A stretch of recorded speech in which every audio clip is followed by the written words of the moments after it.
Magandang umaga sa ating lahat. So, we are the Group 10 and our topic is about the Module 16, the revised Bloom's Taxonomy of Educational Objective. So, before we formally start, let me first read our learning objective. So, our learning objective is first, define the original and the revised Bloom's Taxonomy. Explain the 6 levels of Bloom's Taxonomy. And explain the use of technology apps in applying the revised taxonomy.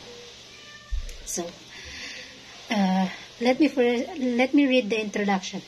Imagine that you are already working as a teacher. How would you feel if you enter your classroom without specific learning outcomes? How would you proceed without a clear and specific targets? Being sure about your learning outcomes will help you to facilitate learning effectively.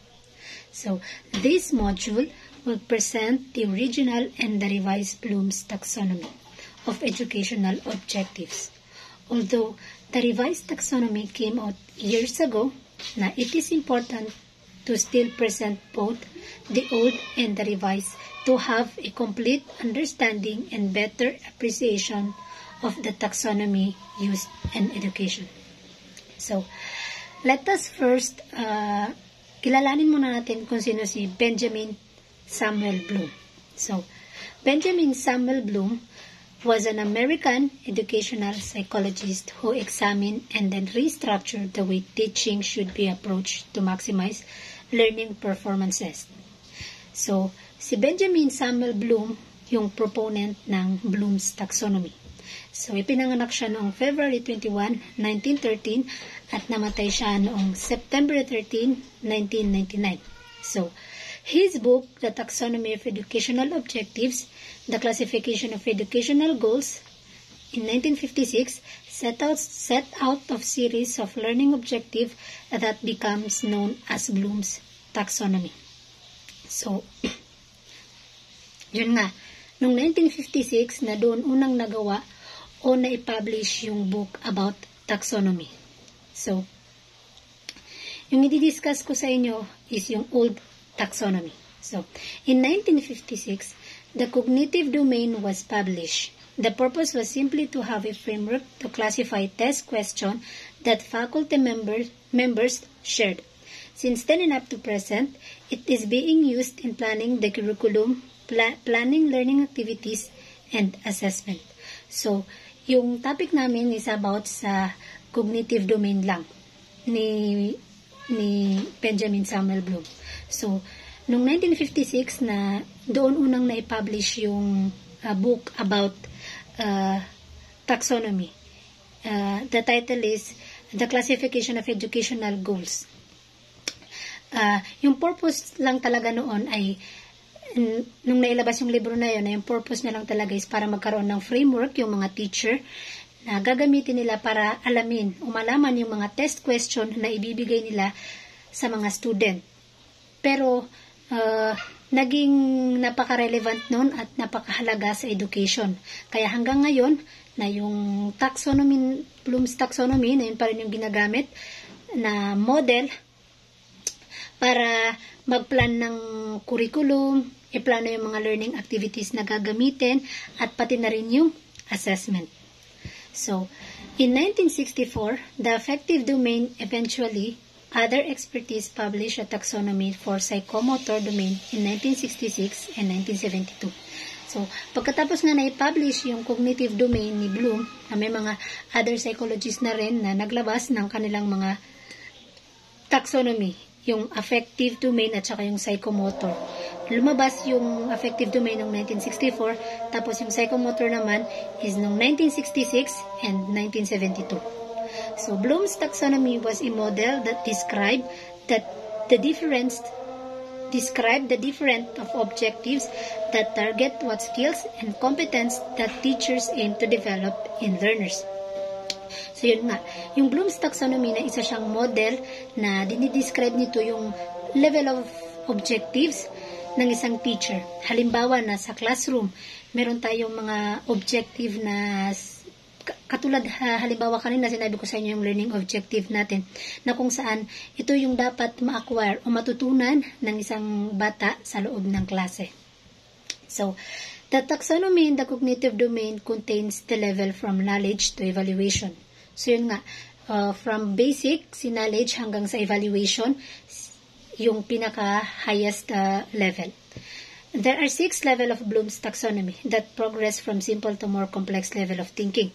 The last 3 level in Bloom's taxonomy is being referred as the higher order thinking skills or the HOTS. Yung tatlo naman na sa baba na LOTS naman sila, lower order thinking skills. So, yun nga, sinabi ko sa inyo kanina na yung sa topic lang namin is under sa cognitive domain. Yung cognitive domain na nakafocus ito sa acquisition of knowledge, kung paano natin natututunan, kung paano natututo yung bata, o kung paano niya na-acquire, na-adapt yung mga learnings na itinuturo sa kanya. So, dahil nga hierarchy order siya, na magsisimula sa knowledge, yun yung pinaka-basic na dapat matutunan ng bata hanggang sa umabot sa evaluation, kung saan ito na yung tinatawag na level of expertise na dapat na level of expertise. Kaya siya natawag na level of expertise kasi na dapat na nakadaan ka muna sa knowledge para matawag na kumbaga from basic to being an expert. So, let us discuss the 6 levels of Bloom's taxonomy. Level 1 is knowledge. It refers to the ability to recall, recognize facts, rules, or concept. Si knowledge na dito yung marunong tayo mag-recall ng mga informations in the past na kung saan yung mga nating natutunan na nasa iyo pa din, nasa atin pa din at naalala pa rin natin. So yung mga examples sa active verbs na ginagamit sa knowledge kapag gagawa tayo ng learning objective is yung define, describe, draw, identify, level, locate, memorize, name, recite, recognize, select, state, and write. For example ng knowledge na pang-learning objective is, at the end of the lesson, student will be able to list 5 major continents of the world without assistant. O di kaya na, after the discussion, student will be able to recite the entire Filipino alphabet in the correct order. O di kaya na, si-identify na, after studying the chapter, student will be able to identify 10 common plants found in the Philippines. So, let us proceed to the level 2, the comprehension. It refers to the ability to understand fact and concept. Ito naman po yung sa comprehension na ito yung kung paano tayo umintindi o kung paano natin naiintindihan yung isang particular na topic. For example, ng comprehension na learning objective na si paraphrase, summarize, restate, retell, illustrate, yun yung mga active verbs na ginagamit sa paggawa ng learning objective under kay comprehension. For example, na at the end of the lesson, the student will be able to explain how photosynthesis work in their own words. Another example is, after the discussion, student will be able to summarize the main points of Dr. Jose Rizal's speech. Di kaya na sa interpret na, after reading, student will be able to interpret the symbols used in particular poem. The next level is yung level 3, application na po. It refers to the ability to use facts and concepts to solve new problems. Yung mga active verbs naman na ginagamit sa application is si apply, change, prepare, produced. Si application na ito naman yung kung paano natin may a-apply yung mga natutunan natin sa paaralan in a real life situation ba, kung paano natin may a-apply. So, for example ng learning objective na at the end of the lesson, student will be able to apply Pythagorean theorem to solve problems related to triangles. Again, after the discussion, student will be able to demonstrate how to apply first aid in an emergency situation. Another example is, after studying, student will be able to create a budget plan for their family using the principles of financial literacy. So, the next level 4, is the analysis. It refers to the ability to identify component parts of a whole and see how they are interrelated. Si analysis naman na ito yung marunong tayo mag-analysis, marunong tayo maghiwalay ng mga specific at general topic. At kung alam din dapat natin yung buong concept nung topic.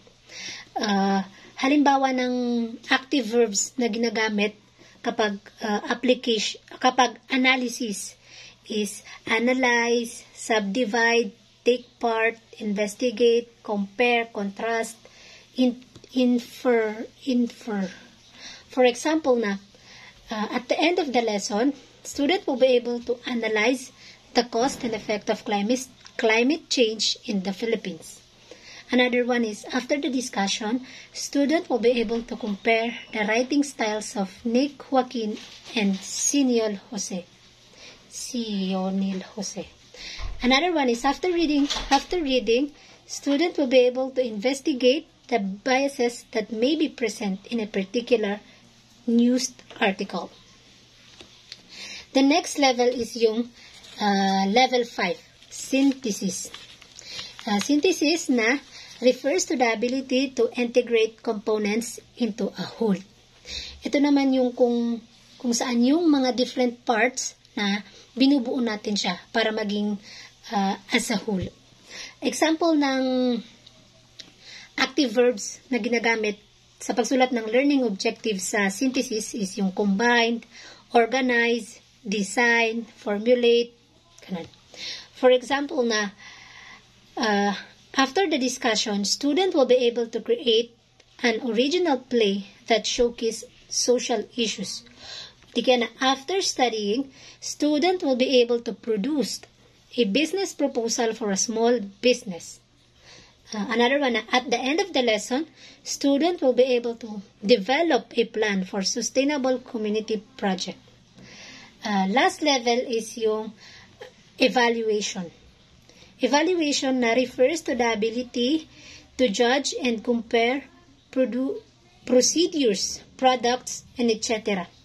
Ito namang evaluation na kasama na dito yung pag-organize, pag-analyze natin, dapat na marunong tayong mag-criticize, magbigay ng judge, dapat na-examine natin yung mga relevant at mahalaga na information. Examples of active verb na ginagamit sa evaluation is yung assess, appraise, critic, judge, recommend.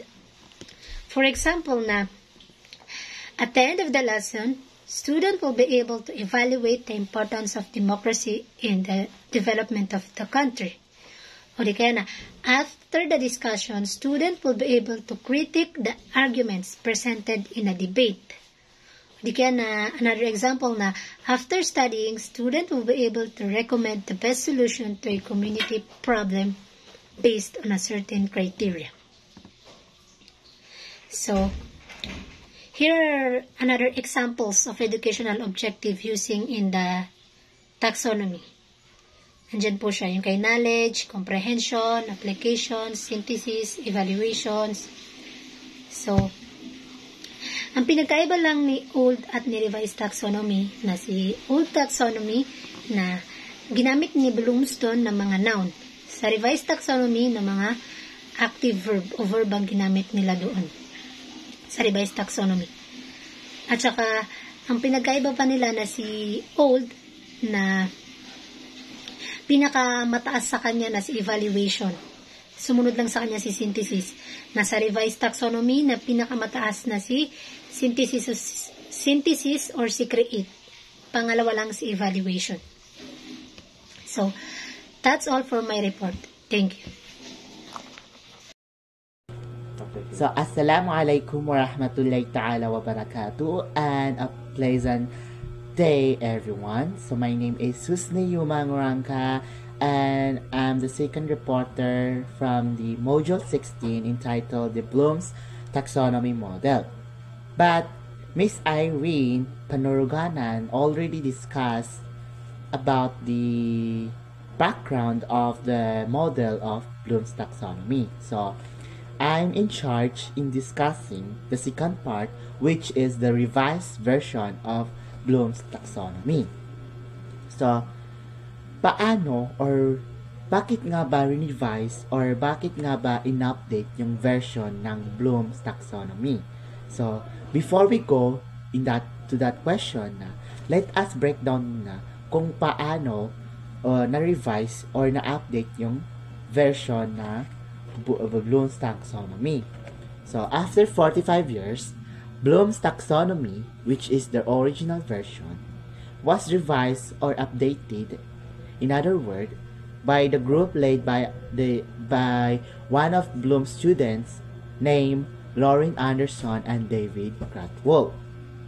So this updated version of Anderson and Krathwohl is called the revised Bloom taxonomy. So what's the main difference between these two models of taxonomy? The first difference is the word translation or yung pag-change sa mga word ng old version ng taxonomy sa revised version ng taxonomy. So ito yung pag-change ng mga word nila or yung mga pag-change ng word na ginamit doon sa models. So the words from the old taxonomy was all nouns. So meaning yung ginamit ni Bloom sa original version niya sa taxonomy is all nouns or hindi siya masyadong specify or hindi niya na-emphasize yung meaning ng thinking level or yung thinking process na gimin so doon sa taxonomy. Hindi masyado na-specify or na-emphasize ng mga word na ginamit ni Bloom doon sa meaning ng thinking process. So, after Bloom's taxonomy was revised, the word were changed into verbs or action words. So, ito yung ginawa ni Anderson and Krathwohl after nila ma-revise yung Bloom's taxonomy old version. Gi-change nila yung nouns into verbs or action words para mas ma-emphasize or they believe, Anderson and Krathwohl believe that yung mga verb words or action words na mas ma-emphasize nila yung meaning ng thinking process na gimain doon sa taxonomy. So, second difference in these two models is the old taxonomy was very strict. So, the second difference in the two model of taxonomy na kung paano sila gamitin or kung paano sila gamitin. So, the old taxonomy was very strict about the hierarchical level of thinking and it requires step-by-step idea about the level of thinking. So, parang gisuggest ni Bloom's doon sa old version ng taxonomy na parang very strict siya sa paraan kung paano siya gamitin. Like, for example, na yung level, by level yung thinking process. So, for example, na if yung level na in simple pa siya na doon lang siya nag-stick or doon lang dapat siya sa simple. Hindi siya dapat mag-overlap doon sa mga other level ng thinking. But in the revised version of taxonomy, it is more flexible or ginawang flexible or mas flexible ni Anderson and Krathwohl. So, ano ma yung minimin nila na flexible? So, in this version ng taxonomy na pwede siyang mag-overlap doon sa other level. For example, na pwedeng maging simple or hard yung mas complex na level yung nasa lower level ng thinking kaysa doon sa higher level ng thinking. So, example of this problem or statement is the word explain under the level of understand, which is lower siya sa word na apply. The word explain under the level of understand can be harder sometimes than the word show or under the level of thinking apply, depending on the situation. But still, the order of thinking is in hierarchical level or order from easy to complex level of thinking. Yun yung gimin nila na flexible. Pwedeng mag-overlap yung simple na level to harder na thinking level. Yun yung mini Anderson and Krathwohl na flexible na paggamit sa thinking level. Third na difference ng two model na ito is the translation of words. Yung like sa first na difference nila na yung pag-translation or yung pag-change ng mga word by word doon sa taxonomy.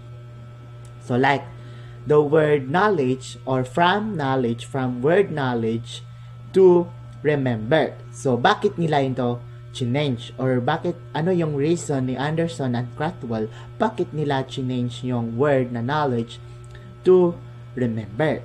So because Anderson and Krathwohl believe that knowledge is not a way of thinking, but it's what we know. The word remember is the mental action of recalling that knowledge.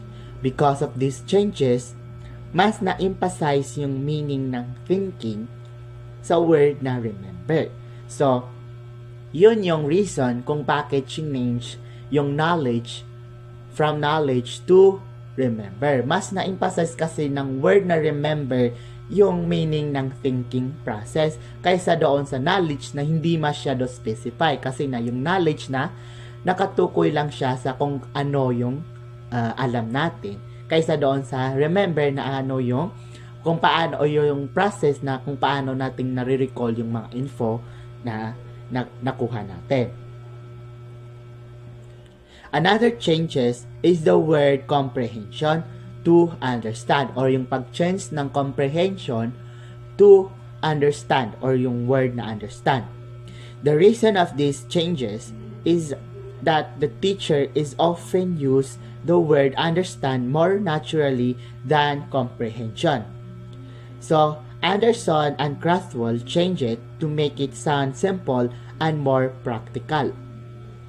Another changes is the word synthesis is now called create. So, change din ni Anderson and Krathwohl yung word na synthesis at mas ginamit nila yung word na create. At aside from that, na nilagay nila yung create or yung synthesis sa mas top or higher level ng thinking. So, what's the reason?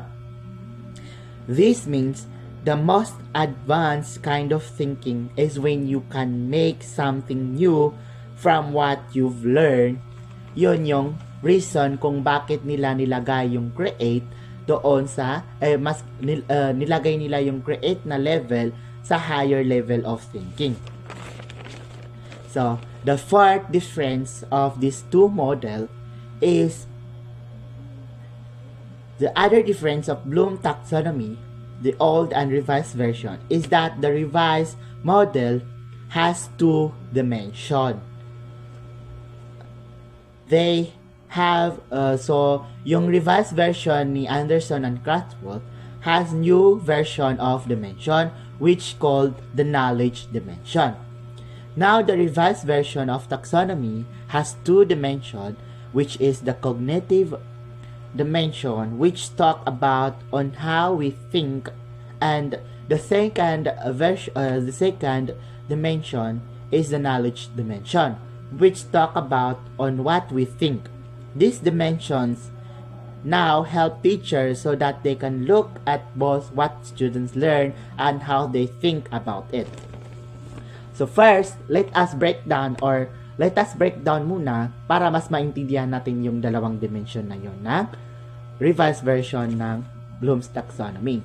So in cognitive dimension, in this dimension, it shows the level of thinking and it is properly arranged from the simple to the most complex. So in cognitive dimension kasi, pinapakita lang dito yung yung level ng thinking natin. So saan ba nababagay na level yung pag-iisip natin. So in this dimension, the cognitive dimension have 6 level of thinking. First is the remember. Remember is the process of recalling facts and information. Second level is understand. It is the process of explaining ideas or concepts. Third is apply. This is the process of using knowledge in a new situation. Fourth is analyze.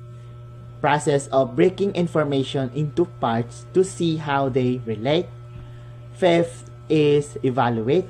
Process of judging or making decisions based on criteria.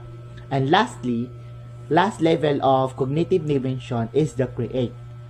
Ito yung mas highest na level ng thinking level sa cognitive dimension, which is the create. Meaning, it is the process of putting ideas together to make something new. So, yun yung minimean doon sa cognitive dimension. O ano yung level ng thinking natin based doon sa mga level na binigay ko. So, let us move on sa second dimension, which is the knowledge dimension. So, in this dimension, it focuses on what kind of knowledge the students is learning. Ano yung nasa knowledge or ano ba yung nasa pag-iisip natin? Ano yung mga naiisip natin? Ano yung mga meaning ng mga naiisip natin? So there are four level of knowledge dimension. First is the factual knowledge, meaning it is the basic or ito yung knowledge natin sa mga basic facts and information. For example, is names, dates, and terms. Ito yung mga basic information na nasa utak na natin. Second level ng knowledge dimension is conceptual knowledge. Conceptual knowledge is ito yung knowledge or ito yung level ng knowledge dimension na understanding relationships between ideas. For example, theories and principles. Third is the procedural knowledge. It is knowing how to do something. Ito from the word process. Ito yung knowledge natin sa mga processes na nangyayari sa mundo, like that. For example, steps, methods, and techniques. Last level of knowledge dimension is the metacognitive knowledge, or knowing how your mind works and how you learn best. For example, thinking about your own thinking. How does the two dimension, which is the cognitive dimension and knowledge dimension works together? So right now in this time, usually the teachers combine these two dimension to create a learning objectives. Pag ginagamit nila kinukombine nila yung two dimension para mas maka-create sila ng effective na learning objectives.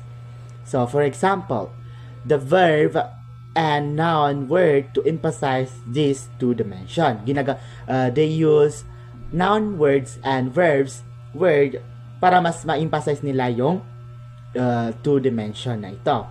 For example, the verb ones or the verb words tells the level of thinking or ito yung cognitive dimension.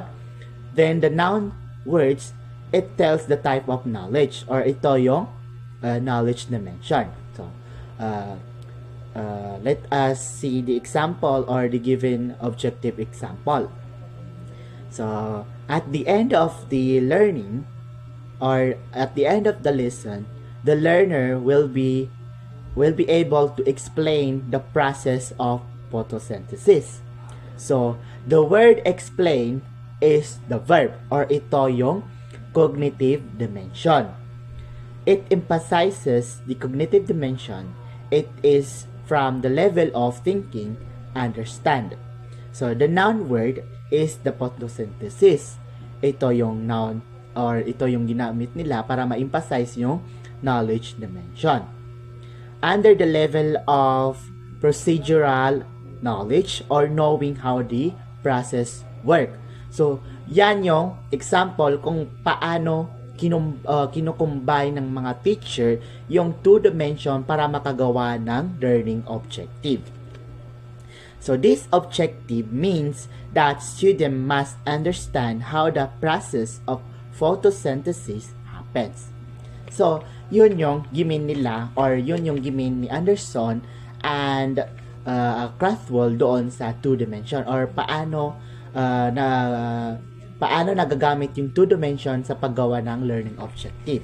So, to conclude this discussion, the revised Bloom's taxonomy helps teachers and learners understand that learning is not just about remembering facts.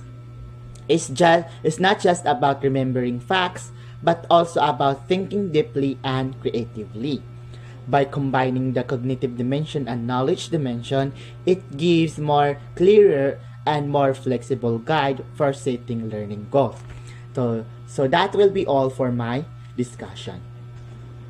First and foremost, I would like to greet you Assalamualaikum and good morning to all of you, especially to our professor, Ma'am Leanne C. Quimada. Good morning po. So, I'm here in front of you, of course, to discuss my topic. But before we going to start to our formal discussion, is para sa inyo, ano yung pagkakaunawa nyo sa salitang Bloom's taxonomy?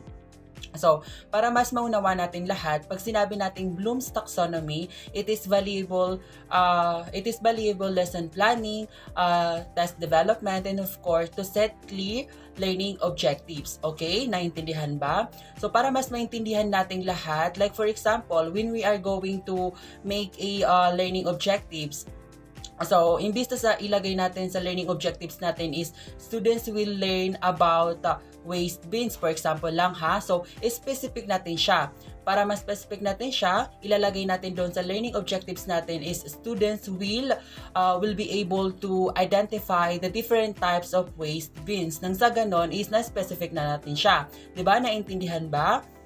Okay, so let's proceed to the sixth cognitive dimensions level. So, the first one is yung tinatawag nating remember. So, of course, as I've said earlier, as a teacher, di ba nilagay natin doon sa learning objectives natin is students will be able to identify the different types of waste bins. So, syempre, kapag nakita yon or narinig yun ng mga students natin, ang gagawin nila, iisa-isahin nila yung mga posibleng kalat na nakakalat dito sa ating kapaligiran. So, after that, ang maaari nilang gawin is ililista nila yon. So, the next one is understand. So, after nila mailista yon is i-understand nila, tapos ang gagawin nila i-explain nila yon isa-isa through presentation. So, the next one is apply. So, like for example para mas maintindihan nating lahat, as a teacher, kunwari ako yung teacher, tapos ang gagawin ko sa klase ko is kukuha ko ng iba't ibang klase ng kalat, tapos ang gagawin ng mga students ko is sila na yung magde-demonstrate or mag-actual kung saan ba nila ilalagay yung dapat yung kalat na nabubulok at saka hindi nabubulok is kung saan ba nila ilalagay sa tamang basurahan. So, naiintindihan ba? So, the next one ay yung tinatawag nating analyze. So, of course, para mas maintindihan natin lahat ha, kunwari ako yung teacher, tapos hindi ko pa naituro sa mga students ko yung proper waste management or di kaya yung iba't ibang uri ng tinatapunan ng mga basura. So, ang mangyari kapag na-discuss ko na sa kanila, ang gagawin natin is compare and contrast. Like for example, gagawa sila ng chart through presentation. Then, kunwari, yung dalawang circle, yun yung dati at saka yung ngayon. Tapos ang gagawin nila, i-compare nila at saka i-contrast nila yung different types of waste bins. So, naiintindihan ba? Like for example, yung orange na trash bins, doon nilalagay yung mga nabubulok. At saka yung hindi nabubulok, doon nila ilalagay. At saka yung hindi nabubulok, doon nila ilalagay sa mga yellow bins. So, naiintindihan ba? So, the next one ay yung tinatawag nating evaluate. So, syempre, as a teacher, pagkatapos nila gawin yon or paghiwa-hiwalayin or ilagay ng mga students natin yung mga nabubulok at hindi nabubulok doon sa mga dapat lalagyanan. So, ang gagawin natin, i-evaluate natin sila, i-assess natin sila. Titingnan natin kung tama ba yung nabubulok is doon nila nilagay sa orange trash bin. So, naiintindihan ba? So, the next one is create. So, after that, like for example nito para mas maintindihan natin lahat, no? Sa create naman, para mas ma-disseminate natin yung kung paano magtapon talaga ng basura sa dapat na nilalagyan ng basura is gagawa tayo ng magko-compose tayo true story. Nang sa ganun is ma-disseminate natin sa mga ma-disseminate natin sa iba't ibang tao kung saan ba dapat ilagay yung mga basurahan. So, naintindihan ba? Okay, thank you. So, let's proceed to the uses of revised taxonomy. So, the first one is, it provides educators with a common set of terms and levels about learning objectives that help in planning across subject matter and grade levels. So, para mas maintindihan natin lahat, no? So, ibig sabihin nito, usually tayong mga teacher kasi is meron kasi tayong tinatawag na secret language na papaloob na dito yung remember, understand, apply, etc. So, syempre, tayo din kasi ng mga teacher is dapat alam natin yung ituturo natin sa mga students natin, kung ano nga ba yung dapat matutunan ng mga students natin. Isa din na halimbawa nito para mas maintindihan yung lahat, kung ano nga ba ang naisipahiwatig ng statement na to is halimbawa, no, sa science class. So, as a students, kunwari students ako. So, magagamit ko yung salitang remember ko para kumbaga maalala ko yung mga facts patungkol sa mga halaman na itinuturo sa amin ng aming guro. So, naintindihan? So, isa din na halimbawa nito is yung sa science class, no? So, as a students naman, no? Magagamit natin yung tinatawag nating understand to, kumbaga, kung paano ba natin magagamit ng tama yung mga formula na napapaloob sa matematika. So, naintindihan ba? Okay. The next one is, it helps in the drafting of learning students across level activities and assessment. So, para mas maintindihan nating lahat, no, kung ano nga ba ang nais ipahiwatig ng statement na to, no?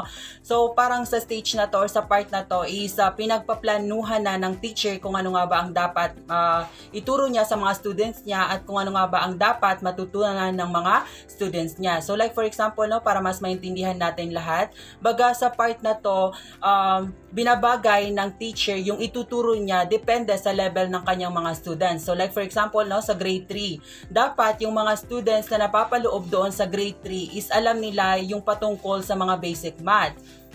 Naintindihan ba? So, isa pang level, no, sa grade 6. So, dapat since umakyat na or malalaki na yung mga students na napapaloob doon sa grade 6 is dapat kaya na nilang i-apply yung mga basic math in real life situation. So, naintindihan ba?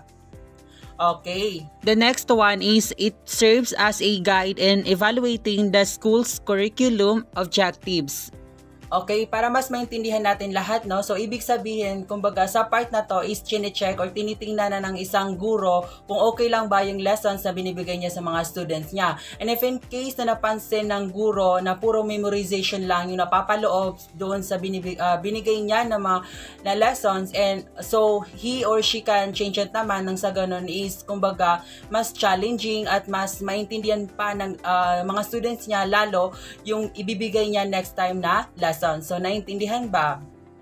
Okay. The last one is, it guides the teachers in formulating learning objectives that tap higher order thinking skills. Okay, para mas maunawa natin lahat, no? So, ibig sabihin dito, sa part na to is parang tinutulungan na neto yung mga teacher kung paano gumawa ng mga lessons na maaaring magpagana sa mga utak ng mga students. So, like for example, no, para mas maintindihan pa natin lalo, no? So, imbis na tanungin ng teacher yung students niya kung sino nga ba si Rizal, pwede naman niya tanungin sa kanyang students yung gantong question or yung gantong tanong. Papaano ba nakakaapekto ang writings ni Rizal noon? Nang sa ganon, as a future educator din, kung ako din yung guro na nagtanong ng ganon na question sa students ko, is kumbaga kapag na-responsan talaga ako ng students ko, doon ko malalaman na may naintindihan ba talaga yung students na yon sa aking discussion. So, naintindihan ba? Okay, thank you. So, let us proceed to the Bloom's Taxonomy for iPad and Bloom's Taxonomy for Android. So, dito muna tayo sa Bloom's Taxonomy for iPad. So, usually napapaloob din dito yung 6 cognitive dimensions level. So, the first one ay yung tinatawag nating remembering. So, dito sa remembering, ito yung mga apps na tinutulungan niya yung mga tao, di kay mga students to recall informations. So, isa sa mga halimbawa na napapaloob doon sa iPad ay yung tinatawag nating Evernote. So, dito sa Evernote na to, mapapansin natin or kung baga, kung may iPad tayo, kapag napunta tayo doon sa apps na yon, is pwede ka doon maglagay ng mga photos, mga images, o di kaya pwede ka din mag-take note, pwede mo din doon i-take note yung mga na-acquire mong mga information sa iba't ibang tao. So, naintindihan ba? So, it's very understandable naman, diba? So, the next one is understanding. So, dito naman sa understanding is ito yung mga apps that can aid comprehension and explanation to these students. So, dito, ito na isa sa pinakahalimbawa din nito sa apps na napapaloob doon sa iPad is yung tinatawag nating brainstorm. So, doon sa apps na yon, pwede doon i-enhance yung mga explanation ng mga students. So, the next one is applying. So, ito yung mga apps that can enable to use knowledge to new situations. So, isa sa pinakahalimbawa nito, and I think alam naman natin itong lahat, is yung tinatawag nating Google Docs. O kung hindi nyo alam yung Google Docs, pwede naman yung WPS. So, parang I think magkaparehas lang sila. So, 'di ba, ang ginagawa natin usually doon sa Google Docs, kumbaga, nag-i-encode tayo, doon natin nilalagay lahat ng mga information na na-acquire natin. So, the next one ay ang tinatawag nating analyzing. So, dito naman sa analyzing, it encourage breaking down information. So, syempre, as a student naman, isa sa pinakahalimbawa nito na apps is yung tinatawag nating Sketch, 'di ba? So, tayo din naman sa Sketch, I think, kapag naririnig ko yung salitang Sketch talaga is kumbaga parang tinitake note ko or binibreakdown ko lahat ng mga information na na-acquire ko. So, naintindihan ba? So, it's very understandable din naman. So, the next one is evaluating. So, dito naman sa evaluating naman is ito yung mga apps that can assess and making judgments on criteria. So, isa sa pinakahalimbawa nito is yung tinatawag nating Google Classroom or kinikilala ngayong G Classroom or tinatawag nating G Classroom ngayon. So, I think alam naman natin itong lahat, no? So, isa sa halimbawa, no? Kasi dito sa G Classroom na to is, kumbaga, tayo ng mga students, kapag may pinapagawa yung mga teacher natin or mga teachers natin na may mga pa-require sila, may mga pa-assignment sila. So, tayo din ng mga students kasi, ang ginagawa natin is rini-response natin yun or ginagawa natin yung mga requirements nila, mga assignments nila. So, i-attach natin yung mga docs or mga documents na nabuo natin, then i-attach natin doon sa Google Classroom. Nang sa ganon is i-judge na ng mga teacher natin kung tama ba yung pinaggagawa natin, kung may mali ba sa ginawa natin. So, kumbaga, may mga criteria na napapaloob doon. So, the last one is yung tinatawag nating creating. So, dito naman sa creating, ito naman yung mga apps that can allow students to generate new products or ideas. So, para mas maintindihan natin lahat, no, isa sa mga halimbawa na napapaloob doon sa iPad na app is yung tinatawag nating story creator. So dito naman yung apps na yon na napapaload doon sa iPad is pwede ka doon gumawa ng story mo, pwede mo dan i-breakdown lahat ng mga, or di kaya pwede ka doon gumawa ng mga story, ganon. So it's very understandable naman, 'di ba? Naintindihan ba? Okay, thank you. So let us proceed to the Bloom's taxonomy of Android. So since lahat naman sila apps is magkaparehas lang sila. Dito naman sa Bloom's taxonomy for Android is napapaloob din dito yung 6 cognitive dimensions level. The remembering, understanding, applying, analyzing, evaluating, and lastly, the creating. Okay, tama. So para mas maunawaan natin pa lalo yung 6 cognitive dimensions level, no? Dito sa mga apps, dito sa Bloom's taxonomy for Android, no? So the first one is remembering. So dito sa remembering na to, ito yung mga apps na tinutulungan niya yung mga students to recall information. So it's very understandable, the definition, no? So the next one is the understanding. So dito naman sa understanding na to, is ito yung mga apps na tinutulungan niya yung mga students to aid comprehension and explanation. So tama. So the next one is yung applying. So dito naman, ito yung mga apps na tinutulungan niya yung mga students to enable to use of knowledge to new situation. Okay, tama. So it's very understandable din naman, 'di ba? So the next one is analyzing. So dito naman sa analyzing na to is ito yung mga apps na tinutulungan yung mga students to encourage breaking down new information. So kumbaga, binibreakdown ng mga students or binibreakdown ng mga students yung mga na-acquire nilang knowledge doon sa app na yon. So the next one is evaluating. So dito naman sa evaluating, ito yung mga apps na tinutulungan niya yung mga, or di kaya ina-assess niya in making judgments based on criteria. Like as I've said earlier, doon sa G Classroom, kumbaga doon napapaloob doon yung mga criteria sa tuwing binibigyan tayo ng mga requirements, mga assignments ng ating mga guro. So tayo din mga students, as I've said earlier, na sinasagot natin yung mga question nila nang sa ganon habang kapag na-attach na natin sa G-class, yung mga teacher na natin, yung bahala na kumbaga mag-judge doon sa mga answers natin sa kanila. So naintindihan ba? So the last one is the creating. Ito naman yung mga apps that can allow students to generate new products or ideas. Kumbaga dito pwede dito gumawa ng mga story yung mga students. So naintindihan ba? Okay, thank you.